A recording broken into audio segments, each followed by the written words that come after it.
আপনারা নিশ্চয়ই অবহিত আছেন যে গত কয়েকদিন ধরে বাংলাদেশে কিছুটা অস্বাভাবিক অবস্থা বিরাজ করছিল। তারই ধারাবাহিকতায় গত পরশুদিন অর্থাৎ বৃহস্পতিবারে উপদেষ্টা পরিষদের একটা বৈঠক হয়। সেই বৈঠক থেকে প্রধান উপদেষ্টা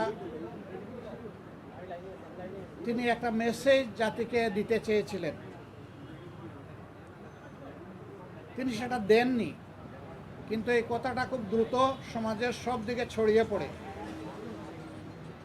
যার কারণে সমাজে একটা অনিশ্চয়তা, আশঙ্কা, আতঙ্ক দেখা দেয়। আমরা সেই দিনই বিষয়গুলোকে হিসাবে নিয়েছি, নোটিশে নিয়েছি। ঠিক একই সময়ে একজন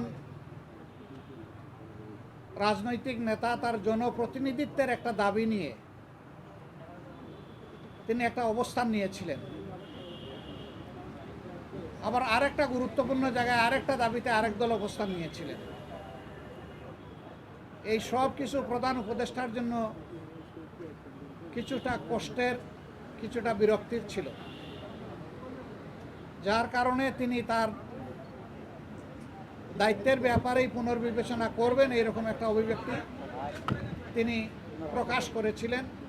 কিন্তু কার্যত এটা অফিসিয়ালি সামনে আসে নাই। এ বিষয়ে আপনারাও আমাদের মতোই বিচলিত ছিলেন, আমরা এটা বিশ্বাস করি। কারণ দেশ আমাদের সবার, দেশ ভালো থাকলে আমরা সবাই ভালো থাকব।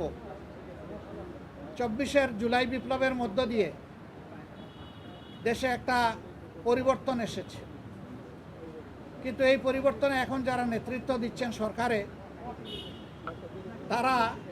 তাদের পরিচয় হচ্ছে যে তারা কোনো পার্টিকে বিলং করবেন না। এটা হওয়া উচিত, কিন্তু এখানেও কিছু ব্যতিক্রম ঘটেছে। এটাও মাঝে মধ্যে সমাজকে উদ্বিগ্ন করেছে।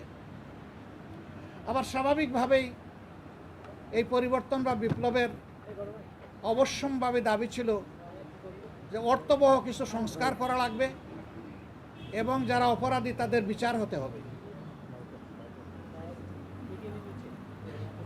এই সংস্কার এবং বিচারের মধ্য দিয়েই একটা অর্থবহ নির্বাচন হবে, যেই নির্বাচনে সমতল মাঠ থাকবে। নির্বাচনে যারা অংশগ্রহণ করবেন তাদেরকে কোনো ধরনের ষড়যন্ত্রের মুখোমুখি হতে হবে না। এখানে পেশি শক্তি এবং কালো টাকার প্রভাব চলবে না।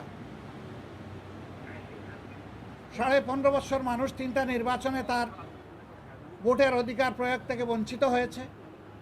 এবার তারা নিঃসংকোচে নিজের এই অধিকারটা প্রয়োগ করতে চায় এবং এই সুযোগ পাবে, নিশ্চিত হবে। এটি হচ্ছে জনগণের দাবি।